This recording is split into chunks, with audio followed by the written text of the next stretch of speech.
చెప్పిండు కేసీఆర్ ఒక అడుగు ముందుకేసి, ఎన్నికల నిబంధనలు ఉన్నాయని ఆగాకుండ్రి, ఎన్నికల కమిషన్కు ఉత్తరం రాయండి, నేను కూడా సపోర్ట్ ఇస్తాను రైతుల కొరకు, ఏ నిబంధనలైనా పక్కన పెడదాం, రైతాంగాన్ని ఆదుకుందామనే మాట కేసీఆర్ చెప్పిండు. కానీ లేదు సోయి, లేక కాదు నటిస్తున్నారు.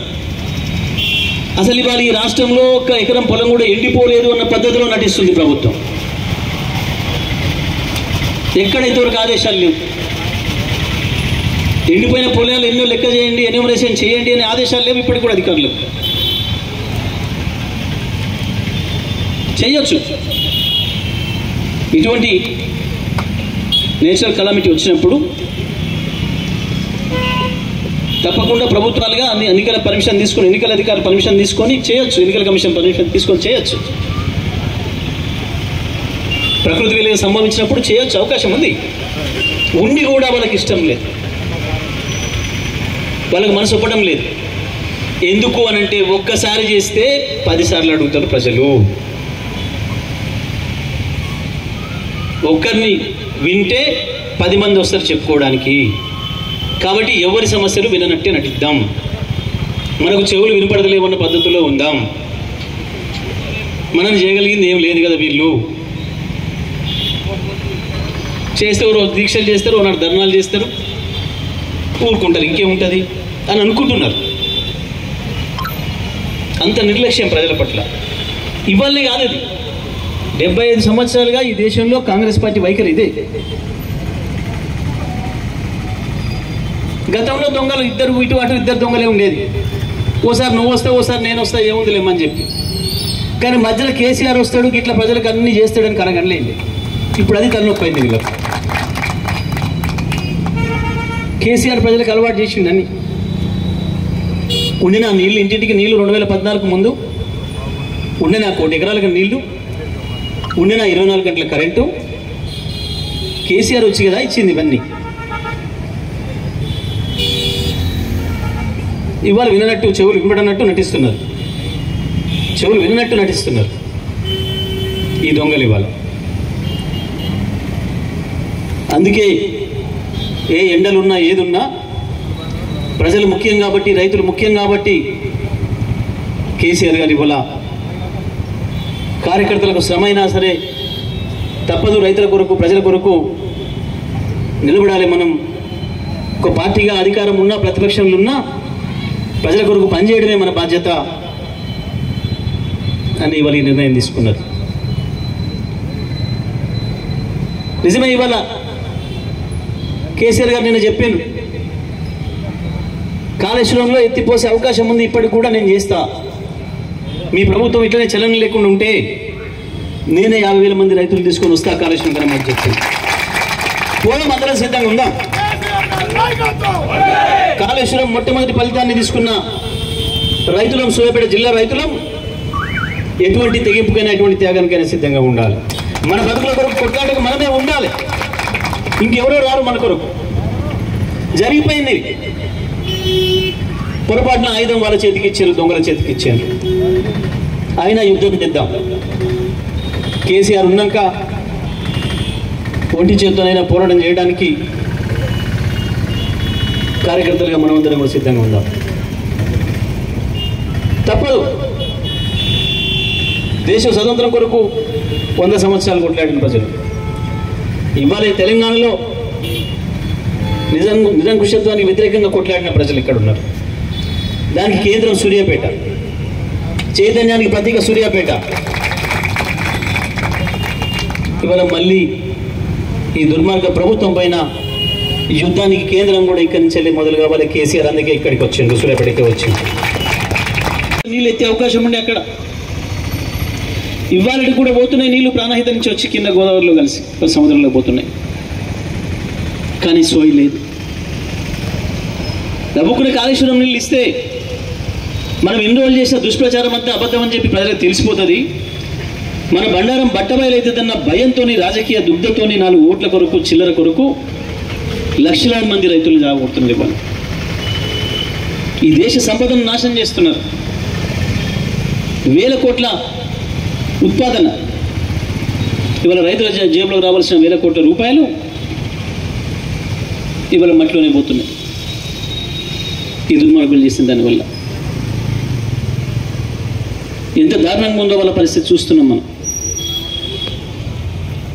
110 రోజులు దాటింది.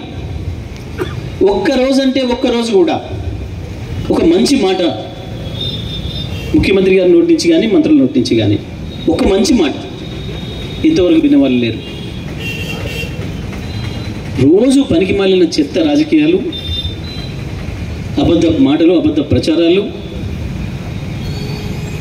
పనికి మాలిన కేసుల ముచ్చట్లు, లేని వాటిని రోజు రాస్తూ వాడెవడో విచారణాధికారి ఎక్కడో లోపడే ఉన్నో విచారణ చేసిండట, ప్రశ్నలు అడిగిండట, దానికి ఈయన బయట ఉన్న మీడియా సంస్థ ఆయన వినడట, రాస్తాడు. ఎట్లా తెలుస్తుంది? అడిగేటోనికి చెప్పడానికి ఇద్దరికి వినపడే ముచ్చట రాసేటోడికి వీడికి ఎట్లా వినపడ్డది? వీళ్ళు కూర్చొని వీళ్ళు తయారు చేసి కేసీఆర్ గారిని బదనం ఎట్లా చేయొచ్చు, బీఆర్ఎస్ పార్టీని ఎట్లా బదనం చేయొచ్చు అని ఒక పథకం ప్రకారం కింద రాసుకొని, ముందే స్క్రిప్ట్ రాసుకొని పోలీసుల పేరు మీద, విచారణాధికారుల పేరు మీద మీడియా వదులుతూ కాలం గడిపే ప్రయత్నం చేస్తున్నారు. ఎన్నికల కోడ్ వస్తుందని తెలిసి ముందే, ఎన్నికల కోడ్ కంటే ముందే మొదలైంది ఈ సమస్య. సాగునీటి సమస్య, దానికి తోడు తాగునీటి సమస్య కూడా వస్తుందని సంగతి తెలుసు. అయినా పట్టించుకోలే. ఒక్క రోజు వ్యవసాయ రంగం పైన కానీ తాగునీటి రంగం పైన కానీ సమీక్ష చేసిన పాపానం పోలే. ముఖ్యమంత్రి కావచ్చు, మంత్రులు కావచ్చు జిల్లాలో. ఈ 110 రోజుల్లో సగం రోజులు ఇక్కడ ఉంటే ముఖ్యమంత్రి, సగం రోజు ఢిల్లీలో. ఇక్కడ ఉన్నన్ని రోజులు ఏంది పని? వసూళ్ళు. ఢిల్లీలో ఏంది పని? ముడుపులు చెల్లించుడు. తెలంగాణ ప్రజల సొమ్ము, తెలంగాణ రైతుల సొమ్ము, తెలంగాణ రైతుల శ్రమ చెమట తోసుకొని పోయి ఢిల్లీలో మూటలు అప్పచెప్పే పనులు ఉన్నారు దొంగలు. మిల్లర్ల దగ్గర వసూలు. ఇవాళ మిల్లర్ల ఇష్టారాజ్యానికి వదిలేసారు ధరలు. వరుసగా గత 8 ఏళ్ళు 2700 తక్కువ కాకుండా ఇప్పించినాం సన్న ఓట్లకు, చిట్లు, ఇతర ఓట్లకి. కానీ ఇవాళ 2100, 2200 చేశారు. ఏమవుతున్నాయి మిగతా 500? ఇగో వీళ్ళు మంత్రులు, ముఖ్యమంత్రులు వసూలు చేసి సగం ఢిల్లీలో కట్టాలి, సగం వీళ్ళ జేబులు వేసుకోవాలి. ఈ రకంగా రైతుల దోపిడీ. రైతుల గురించి పైసా పని చేసింది లేదు. ఒక్క పైసా పని రైతుల గురించి మాట్లాడింది కానీ, చేసింది కానీ, ఆలోచన చేసింది కానీ లేదు. కానీ రైతే స్వయంగా కష్టపడి అప్పులు చేసి పండించిన పంటలో ఈ రకంగా మిల్లర్లతో కుమ్మక్కై దోపిడీ చేసి ఒక్కొక్క మిల్లు కాడ 2 కోట్లు, 3 కోట్లు, 4 కోట్లు వసూలు చేసి ఇవాళ ధర మీ ఇష్టం అని చెప్పి వాళ్ళ మీద వదిలేసింది ఈ దుర్మార్గులు. ఒకవైపు రైతు సొంతంగా పెట్టుబడి పెట్టి అరగాలం కష్టం చేసి పోయింది బోంగా, ఎండిపోయింది బోంగా, నానా అగచాట్లు పడి కొత్తగా బోర్లేసి ట్యాంకర్లతో నీళ్ళు తెచ్చి పండించిన పంటను దళారుల పాలు చేసింది ఈ దుర్మార్గులు. ఇవాళ ఈ దుర్మార్గ పరిపాలన జరుగుతుంది రాష్ట్రంలో. 2700కి ఎప్పుడు తక్కువ కానీ. మరొక వైపు బియ్యం ధర బగ్గుమంటుంది. బియ్యం ధర ఇవాళ 60 రూపాయల నుంచి 70 రూపాయలకు వచ్చింది. ప్రజలు కొనడానికి అక్కడ దోపిడీ, రైతులు అమ్మడానికి ఇక్కడ దోపిడీ. ఇవాళ ఈ దోపిడీ రాజ్యం మళ్ళీ వచ్చింది. 2014 ముందు ఏముండేనో ఇవాళ అన్నీ అవే తెచ్చిండ్రు. మార్పు తెస్తాం అనుకుంటే ప్రజలకు చెప్తే నిజమేనేమో. కేసీఆర్ ఇచ్చిండు కదా 2000, వీడు ఇస్తాడేమో 4. కేసీఆర్ ఇచ్చిండు కదా 10, ఇస్తాడేమో 15. కేసీఆర్ చేసిండు కదా 1,00,000, వీడు చేస్తాడంటుడు 2. ఏదో కిట్లు ఇస్తానన్నాడు, స్కూటీలు ఇస్తానన్నాడు, 2500 ఇస్తానన్నాడు. రకరకాల మోసాలు, రకరకాల పేరు మీద. స్కూల్ పిల్లలకు 5 లక్షలు ఇస్తానన్నాడు. 5 లక్షలు కాదు, మనం ఇచ్చిన ఓచాలని చెప్పి రైతులకు మద్దతుగా ఈరోజు దీక్ష చేయాలని చెప్పి ఏదైతే పిలుపునిచ్చిందో నియోజకవర్గ కేంద్రాల్లో మరి ఈరోజు ఈ దీక్షలో పాల్గొన్న అందరికీ ధన్యవాదాలు తెలియజేస్తూ ఏం జరిగింది వాస్తవానికి ఎందుకు కేవలం 3 నెలల్లోనే అంత తలకిందులవుతుంది ఏం కారణం? నిజంగానే ప్రభుత్వాలు మారడం అనేది సహజమైన విషయం, మారుతాయి ప్రజాస్వామిక దేశంలో. తప్పకుండా ప్రజలకి ఆకాంక్షలు ఉంటాయి, రాజకీయ పార్టీలు తప్పకుండా మేనిఫెస్టోలు ఇవ్వాలి, ప్రజలకు ఎన్నికల్లో వాళ్ళకు ఓటేస్తే వాళ్ళని గెలిపిస్తే వాళ్ళకి అధికారం ఇస్తే ఏం చేస్తారో చెప్పాలి. కాబట్టి చెప్తాయి అన్ని పార్టీలు కూడా. అది చెప్పేటప్పుడు కాస్త జ్ఞానం ఉన్నవాళ్ళు, కాస్త బాధ్యత ఉన్నవాళ్ళు, నిజంగా అమలు చేయాలి ప్రజల కొరకు అని చెప్పి ఆలోచన ఉన్న వాళ్ళు జాగ్రత్తగా ఆలోచించి ఆర్థిక పరిస్థితిని ఆలోచించి హామీలు ఇస్తారు, మేనిఫెస్టోలు ఇస్తారు. కానీ దురదృష్టవశాత్తు ఈ మధ్యకాలంలో కాంగ్రెస్ పార్టీ దేశంలో అనేక రాష్ట్రాలలో అలవిగాని హామీలు, సాధ్యం కాదు అని తెలిసిన హామీలు,